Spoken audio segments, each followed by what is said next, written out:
Quero agradecer a Deus estar aqui mais uma vez, agradecendo a Deus pela vida do nosso pastor, sua família, toda a sua casa, no nome de Jesus. Eu tenho um texto bíblico para ministrar nessa manhã, Ezequiel capítulo 37, versículo 1 ao versículo de número 4. Ezequiel capítulo 37, versículo 1 ao verso de número 4. Veio sobre mim a mão do Senhor e me fez sair no espírito do Senhor e me pôs no meio de um vale que estava cheio de ossos e me fez passar em volta deles, que eram muito numerosos sobre a face do vale, e eis que estavam sequíssimos. E me disse: filho do homem, porventura viveram estes ossos? E eu disse: Senhor Jeová, tu o sabes. Versículo 4 e último. Então me disse: profetiza sobre estes ossos e dize-lhes: ossos secos, ouve a palavra do Senhor. Eu quero falar nessa manhã sobre que ainda há vida no vale. Nós estamos diante de um livro do Velho Testamento, um livro veterotestamentário, que ele vai revelar o declínio espiritual de uma nação amada, escolhida, conforme João capítulo 1. João diz que ele veio para os seus e os seus não receberam, e é justamente Israel aqui que está vivendo uma calamidade espiritual tão grande na sua vida, que diante de toda a história do Velho Testamento, da Velha Aliança, do Velho Pacto, nós sempre vamos ver constantemente Israel se declinar no erro, na falha, na idolatria, se tornando por alguns minutos uma nação politeísta, tirando Deus do centro da adoração e colocando outros deuses. Eu me lembro quando Arão percebeu que Moisés demorou no monte com Deus, em um período de 40 dias aproximadamente, em comunhão, em oração. Moisés não levou água, Moisés não levou pão, mas Moisés tinha a presença de Deus que lhe completava. E quando Arão percebeu que Moisés demorou-se para descer, ele resolveu queimar os pingentes, o ouro, e fazer um bezerro para falsa adoração no meio do povo. É isso que já mostra todo o declínio da nação de Israel. E constantemente nós vamos ver Deus levantando juízes: Sansão, Baraque, Gideão, Débora, Samuel. Israel se declinando cada vez que um desses juízes morria. Mas Deus, Ele tem sempre uma porta de escape para a vida do homem. E Deus sempre vai levantar alguém para que a obra continue viva e de pé. O que é lindo aqui é que Deus vai levantar um homem há 730 anos aproximadamente. No capítulo 5 do livro do profeta messiânico Isaías, Deus chega quebrando tudo no palácio, e a pergunta que Deus faz é: a quem enviarei e a quem há de ir por nós? Ouviu uma voz de chamada em urgência de Deus para aquele palácio. O direcionamento ali era alcançar o coração do Isaías, que desde o capítulo 1 ao capítulo 44, 45 do seu livro, o profeta messiânico Isaías começa a liberar a palavra para Israel, quando Israel estava em um profundo declínio. E é aqui que do capítulo 1 ao capítulo 45, Deus começa através dos lábios de Isaías, que purificou Deus, dizendo no capítulo 1: o boi conhece o seu dono, o jumento a mão de quem o conduz, mas o meu povo não me conhece, o meu povo não me entende. Deus então enchia o coração do profeta, e Deus falava através de Isaías, dizendo: fala para a nação que se eles andarem no meio do fogo, a chama não arderá neles. E se eles andarem no meio das chamas, no meio das águas, fala para ele que eles não morrerão, porque eu tenho cravado o nome de um por um na palma da minha mão direita. É esse Deus aqui, que conforme Romanos capítulo 8, Paulo vai dizer no crivo da revelação, que aonde abundou o pecado, superabundou a graça. É que Deus vai encher o coração de Isaías para provar para Satanás e para todos que estavam ali no meio daquela calamidade espiritual e moral, que aonde o pecado predominou, a graça de Cristo sempre vai tomar conta por completo. Deus fala através de Isaías dizendo: fala para o meu povo que ainda que uma mãe esqueça do filho que amamenta, eu, o Deus que mandei maná, mandei coluna de fogo, mandei a nuvem de dia. Fala Isaías para esse povo que eu não desampararei ninguém de maneira nenhuma, porque eu tenho cravado o nome de um por um na palma da minha mão direita. E quando Isaías, em seus últimos minutos de vida, a Bíblia diz, e alguns eruditos revelam, que Isaías é colocado de cabeça para baixo e ele é cerrado pelo meio. O que é lindo aqui é que quando Isaías é cerrado pelo meio, tudo isso foi justamente para tentar calar a voz de Deus no meio daquela nação. O que é extraordinário é que parece-nos aqui que a presença não tem mais espaço no meio da nação, porque os homens ouviam Isaías profetizar, ouviam e via Isaías andar sem roupa pelo meio de toda a cidade. Mas o que é extraordinário aqui é que Deus tem sempre alguém para levantar, para que a palavra de Deus e a obra não fique escassa no meio de uma calamidade. Eu me lembro de quando Abacuque ouviu Deus falar para ele, mas antes ele resolveu subir para a torre de vigia, e diante desta nação aqui, Isaías, ele vai abrir a boca, Abacuque vai abrir a boca, e Abacuque vai dizer: Senhor, até quando eu clamarei e o Senhor não me dará ouvido? Até quando eu gritarei e o Senhor não me responderá? Quando Abacuque percebe o peso da responsabilidade, da espiritualidade no meio do povo que estava faltando, Abacuque se cala. Abacuque agora vai entender que não é porque Deus está em silêncio que Ele não está trabalhando. É por isso que eu me lembro de Jó, quando Jó passou 30 capítulos aproximadamente e Deus não falava nada. Olha que lindo isso aqui. Jó está adorando entre as cinzas, Jó não está blasfemando contra Deus. Se levanta os seus 3 amigos, Bildade, Elifaz e o outro, mas Jó permanece de pé. Se levantou Satanás e não derrubou Jó. Se levantou sua esposa, que dormia com ele, tinha intimidade e conhecia o caráter dele, mas não parou a Jó. Agora Deus está em silêncio, e depois de muito tempo é que Deus vai falar para Jó. E Deus não fala elogiando o caráter dele, Deus fala através de algumas perguntas. Onde tu estava quando eu fundei a terra?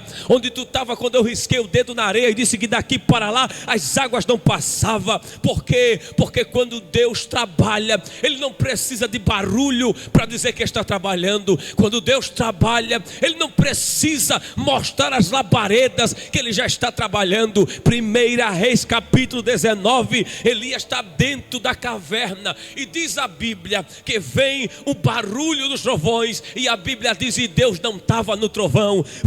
Veio as labaredas e Deus não estava no meio do fogo, mas de repente veio a brisa suave, e diz a Bíblia, e Deus estava na brisa. Isaías é cerrado. Eles cerram Isaías pelo meio para tentar calar a voz de Deus. Mas é por isso que a Bíblia diz em Lucas 1,37 que para Deus nada é impossível. A impossibilidade de alguém aparecer pregando era 0,00, sem perspectiva nenhuma. Mas eu repito, Deus tem sempre alguém para permanecer de pé na última hora. Eu já quero liberar uma palavra bíblica para o seu coração. O Deus de Israel não abre mão de você por nada. Ainda que a escassez do pecado esteja tomando conta no país, no estado e no mundo, Deus vai levantar alguém improvável para fazer a diferença nessa última hora. Quem Deus levanta? Jeremias capítulo 1, versículo 5. Antes que eu te formasse no ventre, eu te conheci. Antes que saísse da madre, eu te santifiquei. Sabe o que é lindo aqui? É que depois de Jeremias, Deus agora vai visitar um homem. Deus vai visitar um moço. Deus vai visitar um rapaz. Quem é ele? Ezequiel. Quando Nabucodonosor vem e quebra tudo, derruba tudo dentro de Jerusalém. Ezequiel é aquele que vai na segunda leva para o cativo da Babilônia. Ananias, Misael e Azarias, ou Sadraque, Mesaque e Abednego, vai na primeira leva, na primeira invasão do terrível do Nabucodonosor. Na segunda, quem vai? Ezequiel no meio. Aproximadamente entre 30 mil a 50 mil judeus levados para a Babilônia. E na beira do rio Quebar, Deus vai se revelar para Ezequiel. Filho de Buzi, um sacerdote. Ezequiel sabe de todos os padrões e requisitos para ser sacerdote. Ele já anda como um sacerdote. Ele já tem os estudos de um sacerdote. Ele já fala como um sacerdote. Ele já tem todo o requisito que um sacerdote precisa. Ele já tem a veste, ele já tem os padrões da lei, ele já sabe daquilo porque ele faz uma faculdade de sacerdote, como o próprio Jeremias fazia. Mas quando Deus resolve se revelar para Ezequiel, a primeira coisa que Deus vai fazer é quebrar todo o protocolo de Buzi sobre a vida do menino. Porque quem olhava para Ezequiel dizia, é sacerdote. Quem olhava para Ezequiel dizia, vai puxar o pai. Quem olhava para Ezequiel dizia, vai trilhar o mesmo caminho de Buzi. Só que Deus, conforme Paulo vai dizer, que Deus pega as coisas loucas, as mais vis deste mundo, para usar, para quem pensa que é ou que acha ser alguma coisa, que ele não depende da classe social, que ele não depende do patamar elevado, para encher, para chamar. A prova disso, Atos capítulo 9. Deus pegou Paulo no caminho de Damasco, uma autoridade romana, quebrou ele por inteiro, para provar que ele não depende de classe social, grande, pequena, rico, pobre. Não, ele visita Ezequiel e chama para ser profeta. Ezequiel é aquele que perde a esposa aproximadamente com 20 anos ou 22 anos aproximadamente de idade. Ezequiel é aquele que não poderia chorar. Ezequiel é aquele que estava quebrando pedra na beira do rio Quebar e ninguém lhe dava valor, com saudade da pátria de Jerusalém, do culto no templo que foi queimado pelo terrível do Nabucodonosor no ano 586 antes de Cristo aproximadamente. É esse Ezequiel que sabe já qual vai ser o seu futuro. Meu futuro vai ser sacerdote, meu futuro vai ser ensinar a lei, meu futuro vai ser cuidar do povo. Mas Deus é Deus que muda a rota daquele que Deus escolheu. Eu vou repetir, Deus é Deus que muda toda a trajetória daquele que Ele escolheu para viver algo extraordinário na face da terra. Paulo era um grande perseguidor da igreja, o inimigo público número 1 da noiva. Deus lhe pegou no caminho de Damasco, fez dele o segundo maior missionário de toda a história depois de Cristo, o maior plantador de igreja do Novo Testamento, porque todo aquele que Deus encontra, Ele muda a rota dele para viver algo extraordinário na face da terra. É por isso que Jeremias seria sacerdote como Ilquias foi, mas Deus mudou a rota e disse, tu não vai ser o que Ilquias quer, tu vai ser meu profeta, porque antes que eu te formasse no ventre, eu te conheci, antes que saísse da madre, eu te santifiquei, e as nações eu te dei por profeta. Quem olhava em Marcos 10 para Bartimeu, dizia, vai continuar sendo um mendigo na beira do caminho, pedindo ajuda. Jesus chegou, mudou a página da história de Bartimeu, e disse, agora tu vai participar do meu ministério, vem comigo e com a multidão agora, porque todo aquele que Jesus Jesus encontra, ele muda a rota para viver algo extraordinário na face da terra. Lembra do homem que estava há 38 anos na beira do tanque? Todo mundo passava, ninguém ajudava ele. Jesus passou, Jesus parou, Jesus lhe ouviu e Jesus libera a palavra: vai, pega a tua cama, vai para a tua casa, e aonde tu chegar, conta o que foi que aconteceu. Porque todo aquele que Jesus encontra, ele muda a página dele para viver algo extraordinário na face da terra. Deus chega e diz: Ezequiel, tu és profeta. Não é que Ezequiel vai perder a oportunidade de ser sacerdote, não, mas maior do que o ofício de sacerdote dele é o ofício de profeta de Deus na vida dele. Eu repito, maior e melhor do que o ofício de sacerdote na vida do Ezequiel é o ofício de profeta de Deus na vida dele. Ezequiel é chamado, ele tem a responsabilidade de cuidar dessa nação agora, está na mão dele.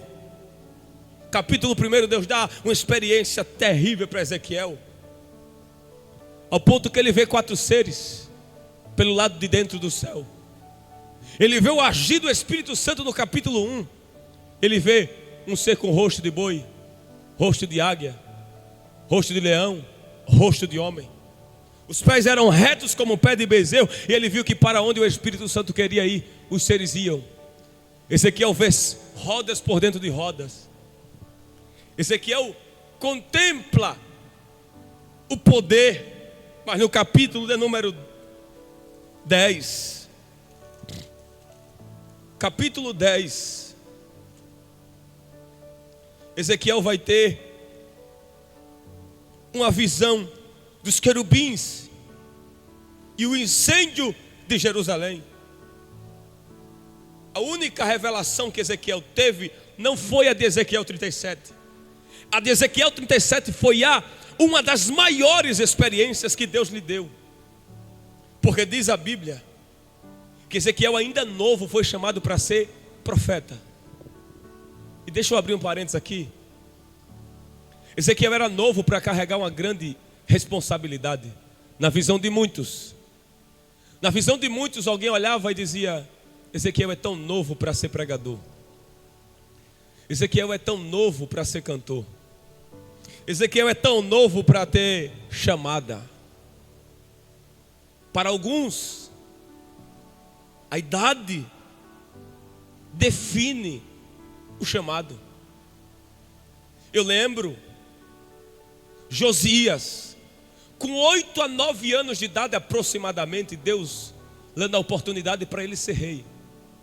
Eu lembro de Samuel, ainda no ventre da Ana, foi chamado por Deus e separado para uma aliança, para ser juiz, profeta e sacerdote. Eu lembro de Rode orando pela libertação do Pedro e dando a notícia que Pedro estava solto da prisão. Eu me lembro que o menino foi encontrado, conforme João 6, dentre a multidão, com 5 pães e 2 peixes. Eu me lembro de quando Deus visitou Jeremias com 17 anos de idade aproximadamente. Eu me lembro que o próprio Cristo com 12 anos estava deixando o doutor de boca aberta no templo.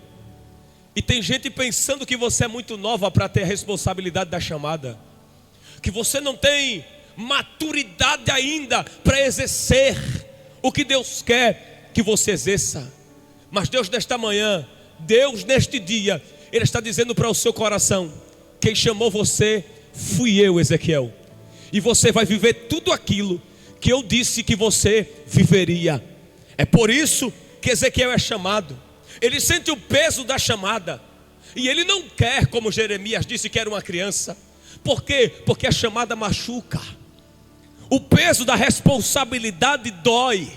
Tem caluniadores, tem apontadores, tem perseguidores, mas tem algo que Paulo, no crivo da revelação, ele disse: que ainda que se levante os faladores, perseguidores, apontadores, os desacreditadores, Paulo diz: maior é o que está conosco do que aquele que está lá fora. Em Gálatas 1, versículo 9 em diante, Paulo diz: eu fui escolhido antes do ventre da minha mãe. É o que é lindo isso aqui. Porque Ezequiel é novo, mas está carregando um peso de responsabilidade. Suas dores, suas fragilidades, suas perseguições não invalidam o projeto real de Deus sobre a tua vida. Você é o que Deus falou que você seria. Você não é o que a multidão pensa, Ezequiel. Deus está mudando a tua rota hoje para você trilhar caminhos de dificuldade, sim, mas Ele te aguarda depois desse deserto. Você vai ser tudo o que Deus falou que você seria. Ezequiel se levanta. Deus agora vai dar maior experiência para a vida dele. A Bíblia diz: e veio sobre mim a mão do Senhor. Parte A. Veio sobre. A palavra sobre significa por cima. A palavra sob significa por baixo. Quem está pegando Ezequiel é o próprio Deus. Na mente de Ezequiel, na vida de Ezequiel, ele permaneceria no mesmo lugar que ele estava. Ele não sabe para onde ele está indo. Ele não sabe onde os seus pés vão pisar. Mas é ele mesmo que diz: veio sobre mim a mão do Senhor. A mão que vem sobre Ezequiel vai estar por cima. E a mão que está sobre Ezequiel coloca Ezequiel onde ele quer colocar. É por isso que o diabo não entende como é que ela continua sorrindo, como é que ele continua cantando, como é que com tanta guerra ela continua trabalhando na obra, como é que com tanta cara feia, como é que com tanta calúnia, como é que com tanta guerra interna e externa, ninguém consegue para ele, ninguém consegue para ela. Como é que a família está faltando até o sustento, mas não para de louvar quando o dia amanhece e ainda aumenta o som do rádio, da TV, com hino? É porque Satanás não sabe que o segredo de nos mantermos de pé está de estarmos na mão do Senhor. Eu tenho uma palavra para liberar para você que está me assistindo. Quem sabe você está em outro país, do nosso país, ou até nos nossos estados do Brasil. O Espírito de Deus está dizendo: o segredo de você permanecer viva é porque você está debaixo da minha mão. E quem está debaixo da minha mão sou eu quem dirijo para onde eu quero dirigir, sou eu quem conduzo para onde eu quero conduzir. O segredo é estar debaixo da mão do Senhor. Olha lá, desempregada, mas está cantando. Olha lá, cheia de problema na família, mas não perde um culto. Eu acho incrível isso. Satanás fica doido. Sabe por quê? É difícil de entender crente. A gente pode estar desempregado, a gente pode estar sendo perseguido, mas quanto mais persegue, mais glória a gente dá. Eu não gosto dele pregando, eu não gosto dela cantando. O problema é teu. O que importa é que eu estou debaixo da mão potente e poderosa do Senhor. O problema do inferno e dos seus adeptos é porque quanto mais persegue, mais aleluia tu dá, mais glória tu dá. Calúnia não para, calúnia só impulsa um adorador a continuar de pé e cheio da graça do Espírito de Deus na sua vida. Ezequiel está debaixo da mão. E a mão que está conduzindo ele é quem conduz para onde ele quer. Versículo 1, parte B. E ele me fez sair no Espírito. Ou em outra tradução é: e ele me conduziu no Espírito. E a palavra conduzir aqui na etimologia é ser empurrado. Tem aquele dia que a gente não quer cantar, não quer pregar, não quer nem estar na igreja. O terno a gente joga de lado, de onde eu não quero saber de nada. Ser conduzido é isso, ó. Você está de costa, dizendo: hoje eu não vou, hoje eu não canto, hoje o pastor não vai ver meu rosto, minha cara de jeito nenhum. Aí o Espírito que está sobre você, ele vem por detrás de você e diz: se arruma, se troca, prepara uma mensagem, ensaia um hino. Mas para mim já abro mão faz tempo. Para você, você abre, mas quem controla você sou eu. Conduzido é ser empurrado. Você não quer, mas ele quer. Canta. Você não quer, mas ele quer. Prega. Você não quer, mas Ele quer. Adore. Você não quer, mas Ele quer. Reaja. Talvez eu esteja pregando para alguém nessa manhã uma mensagem simples como essa. E Deus está dizendo para o coração de alguém: eu quero você no ambiente que eu preparei para você. Ezequiel, você vai viver tudo o que eu quero que você viva. Mas permita com que eu nessa manhã lhe conduza para o lugar certo. Olha que lugar que Deus vai colocar Ezequiel. E me pôs no meio de um vale que estava cheio de ossos. Ezequiel não está indo para um shopping não. Ezequiel não está indo para uma praia. Ezequiel não está indo para uma viagem com a família. Não. Ezequiel está indo para o lugar mais desprezível. Um cemitério público e aberto. Alguns historiadores vão dizer que aquilo ali foi o povo, por causa da cultura, deixava os seus filhos ali, e depois os abutres vinham, levavam os ossos para o céu, eles soltavam e eles se espedaçavam.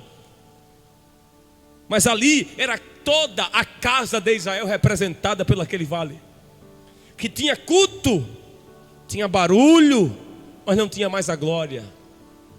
Tinha até ajuntamento de pessoas, mas não tinha mais a presença. E culto sem Deus não é culto. Pregação sem unção não é pregação. Louvor sem unção e sem graça não é adoração, é apresentação. E Deus está dizendo para alguém: se prepare, porque eu vou lhe conduzir para um ambiente mais improvável. A gente ama receber ligação com a igreja grande para pregar, para cantar, para participar até do departamento. Mas Deus conduziu Ezequiel para onde ele queria. Porque quem é conduzido por Deus não tem escolha da onde vai pregar, da onde vai cantar, o que vai vestir, o que vai. Não, quem é conduzido por Deus é alimentado pelo próprio Deus. Não, eu canto o que eu quero.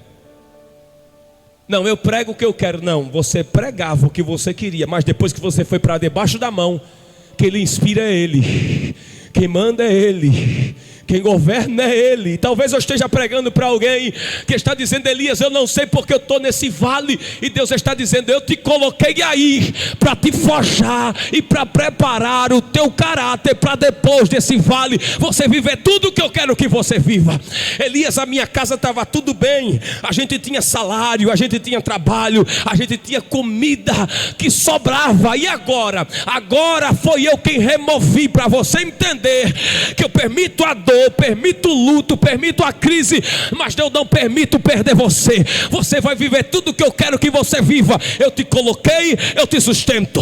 Deus disse em 1 Reis capítulo 17: Elias, vai para o deserto no Querite, e lá eu vou te forjar. Porque a palavra Querite significa deixar do tamanho certo. Sabe o que Deus está dizendo nesse programa Louvor e Palavra? Esse lugar que você está é para te colocar no tamanho que eu quero. Porque Deus não me usa, é porque eu preciso moldar você primeiro. Tem muita soberba, tem muita prepotência, porque eu não consegui entrar. Está baixando você ser humilde, está precisando você entender que sem a graça você não entra, sem a unção você não faz, sem a inspiração do Espírito você não chega a lugar nenhum. Está precisando ser podado. Porque todo mundo tem oportunidade e eu não tenho. Deus está dizendo que coloquei no vale para te moldar. Porque todo mundo cresce e eu não cresço, é porque eu coloquei nesse vale para te ensinar. Porque todo mundo tem oportunidade e eu não tenho, sou eu moldando o teu caráter para deixar de acordo com os meus propósitos. Quando você entender, Ezequiel, que você não está no vale porque não presta, você está no vale porque eu quero te usar. Deus ama usar a gente nos momentos mais improváveis. Tem aquele momento que a gente diz: hoje eu vou quebrar tudo. Agora tem aquele dia que está uma tribulação, está uma turbulência. A gente chega na igreja, orar, queimar, e a gente diz: hoje não vai sair é nada. Aí é que eu me lembro de 2 Coríntios 12:9. Paulo chega dizendo para Deus: arranca o espinho. E Deus dizendo: não arranco de jeito nenhum, a minha graça te basta, o meu poder se aperfeiçoa na tua fraqueza. Tua habilidade não está na exegese, nem na hermenêutica, nem no dó, nem no ré, nem no si. Tua unção vem de mim, a inspiração vem de mim. Você precisa entender, Ezequiel, que estar no vale não significa estar ocultado. Estar no vale significa estar sendo forjado e preparado. E ele me pôs no meio de um vale que estava cheio de ossos. Ele é colocado no meio, mas ele não anda no meio, porque a Bíblia diz: e me fez passar em volta deles. É aqui que eu encerro. Ezequiel é colocado no meio, mas ele não anda no meio. Por quê? Porque a Bíblia diz que o vale estava cheio de ossos sob a face do abismo. Entenda isso. Quando Ezequiel começa a passar em volta deles, era Deus ensinando. Ezequiel está de pé. E o povo que era antes um povo e agora é só ossos secos, sem vida e sem esperança e sem perspectiva nenhuma, estão tudo morto. Mas os ossos não estão enterrados. Escute isso, você que está me assistindo, porque isso aqui é palavra revelada, acaba de descer na minha mente. Ezequiel está de pé, está vivo, está cheio da graça, está sendo conduzido por Deus. E os ossos, todos sobre a face do abismo, mortos espirituais, sem perspectiva de sonho e projeto e chamada de pé. E Ezequiel tem a responsabilidade. Ele podia pisar, sim ou não? Claro. Só que Deus estava ensinando. Não é porque você está de pé que você vai pisar quem está quebrado. Porque tem muito Ezequiel por aí, que é só alguém deslizar que já vai para o grupinho de Zap, para o grupo de Telegram, para o grupo de Instagram, e começa a denegrir a vida de quem está caído. E Deus está dizendo, Ele me trouxe aqui nessa manhã para lhe dizer: não é porque você está de pé, Ezequiel, que você tem autoridade de pisar quem está no chão. Lembra do bom samaritano? Todo mundo passa, sacerdote, levita, passou a igreja toda. Aí lá vem um bom samaritano, que não tem tanta coisa, mas tem o suficiente para levantar quem está no chão. Deus não depende do que você carrega, Deus depende do que Ele põe dentro de você. O que importa é ter título, mas não ter o suficiente para sarar o coração do povo. O que adianta ter muita pose de vivo e não estar vivo com graça e unção de Deus para derramar sobre a ferida de alguém? Deixa eu abrir um parênteses aqui, falar nesse louvor e palavra. Nós estamos em uma geração acostumada a denegrir, a falar mal e apontar as falhas de alguém. Sabe por quê? Nós estamos andando mais com um punhal na mão do que com bálsamo. Mas nesta manhã Deus está dizendo pela sua palavra: ao invés de pisar quem pecou, quem errou, quem caiu, estenda a mão para levantar quem está ferido. A nossa geração precisa mais de ajuda do que piso, do que apontamento, do que julgamento. Eu sei que estamos numa geração dificultosa, eu faço parte dela. É uma geração doente, mas é uma geração que Joel profetizou em Joel 2:28: e haverá que nos últimos dias derramarei do meu espírito sobre toda a carne. Está vendo esse vale cheio de osso? Daqui a pouco vai ser um exército cheio de graça e cheio de autoridade de Deus para fazer a diferença.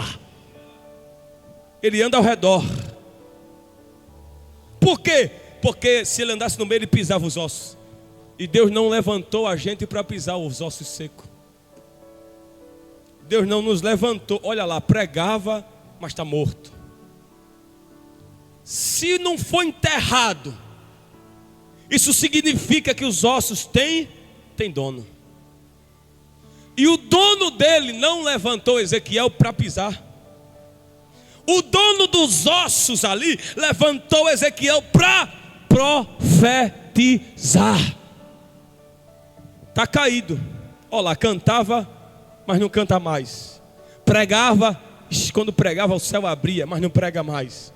Adorava, mas não adora mais. Deslizou. Ah, é? Ande ao redor. Ele dá uma volta de 360 graus aproximadamente, na minha conjectura. E olha o que Deus vai dizer: e eis que estavam sequíssimos, não tinha mais esperança. Versículo 3: e me disse: filho do homem, porventura viverão estes ossos? E disse a Jeová: tu sabes. O que Ezequiel fala não vai conseguir ganhar a Deus, porque existe algo em Deus. Ele é onisciente, Ele é onipotente, Ele é onipresente. A onisciência de Deus, que esquadrinha o coração e o pensamento do homem, viu que a resposta real de Ezequiel não foi o que ele falou, tu sabe, foi o que já estava dentro dele. Ezequiel olhou, e na minha conjectura, quem sabe Ezequiel dizia: duvido isso aqui se levantar, duvido voltar a ser como era antes, duvido voltar a cantar, duvido voltar a reger, duvido voltar a trabalhar na obra. Só que na Bíblia quem dá a última palavra é Deus. Marta chegou dando a primeira palavra e disse: ó, já cheira mal, já faz 4 dias. Jesus chegou e disse: cala a boca, eu sou a ressurreição e a vida. Lázaro, vem para fora. Ananias chegou e disse: ó, é ladrão, perseguidor, todo mundo está falando que ele vem queimar o povo aqui em Jerusalém, em Damasco. Fica na tua. Eu não estou perguntando do passado dele, porque eu sei, eu conheço ele desde antes de nascer, quando nasceu e quando cresceu. Mas para você não presta, para mim é vaso escolhido, e eu escolhi ele para uma grande obra. Ezequiel, pode viver? Pode não.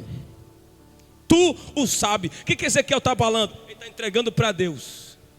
Porque aquilo que a gente não resolve aqui na terra, Deus resolve lá no céu. 1 Reis 17, Elias viu o filho da viúva morto, e ele pega o filho da viúva, sobe para onde ele estava dormindo, e um degrau superior, e Elias me ensina que todo o problema na terra só será solucionado quando a gente entregar para aquele que está do ambiente de cima. É por isso que Davi, no Salmo 121, ele disse: eleva os meus olhos para o monte, de onde me virá o meu socorro? Aí Davi nos ensina: o socorro vem dele. Paulo diz que tudo é dele, por ele, para ele são todas as coisas. É por isso que Ezequiel, no versículo 4, vai ouvir Deus dizendo: então profetiza sobre estes ossos e diz-lhes: ossos secos, ouve a palavra do Senhor. Como é que o osso vai ouvir? Como é que alguém com coração tão duro vai ter probabilidade de ouvir alguma coisa? Profetiza sobre estes ossos. Deus então nos ensina como o menor osso do corpo humano é o do ouvido. Deus nos ensina uma coisa aqui extraordinária para me encerrar. Está sequíssimo, mas ainda tem audição para ouvir a voz do Todo-Poderoso. Está até fraca, mas ainda se arrepia quando alguém profetiza e quando alguém canta. Está até fraquinha, cambaleando e doida para largar a cruz e voltar para o mundão. E Deus está dizendo: ó, não é porque você está sobre a face do abismo que você está morta, não. Eu estou trazendo sustento para você. Vai ter esperança de novo no vale. Profetize, meu filho. Profetizar o quê? É aqui que eu encerro. Profetiza a palavra. Nós nunca estivemos num tempo como o nosso, em que precisa para o povo movimentar, para o povo adorar, um ajuntamento de pessoas, fazer uns esquemas. Não, coloca um negócio assim, que o negócio pega não. Não precisamos de profeta de Pix, não precisamos de profeta que revela CPF, RG, placa de carro. Por quê? A única coisa que Pedro olhou para Jesus e disse: para quem iremos nós? O que, Pedro? Só tu tem a palavra de vida eterna. O que sustenta você nessa manhã, está de pé, é a palavra. Nós não precisamos de muita inovação. É só pregar isso aqui que está aqui dentro, que o fogo pega, que as almas vêm, que a presença desce e que o fogo alastra no meio da igreja. É só pregar a palavra. Precisa arrumadinho não precisa muita coisa, não é só pregar o que está aqui. Paulo disse: Timóteo, pregue a palavra em tempo e fora de tempo. É tanta coisa hoje, fala mal de um, fala mal de outro, mas não prega a palavra de jeito nenhum. Aí Deus trouxe esse mago aqui para dizer nessa manhã: está na hora de assumir o posto de profeta e pregar o que deve ser pregado. Ainda que doa, ainda que fira, mas pregue o que está aqui. Fale do que está escrito, porque o que está escrito aqui garante. Profetiza sobre estes ossos a palavra. A Bíblia é suficiente. É suficiente para pôr de pé um exército caído. A palavra é suficiente para levantar um drogado e fazê-lo ser liberto das drogas. A palavra é suficiente para pegar uma prostituta no prostíbulo e lhe enchê-la do Espírito e fazer dela uma mulher do ciclo de oração. A palavra é suficiente.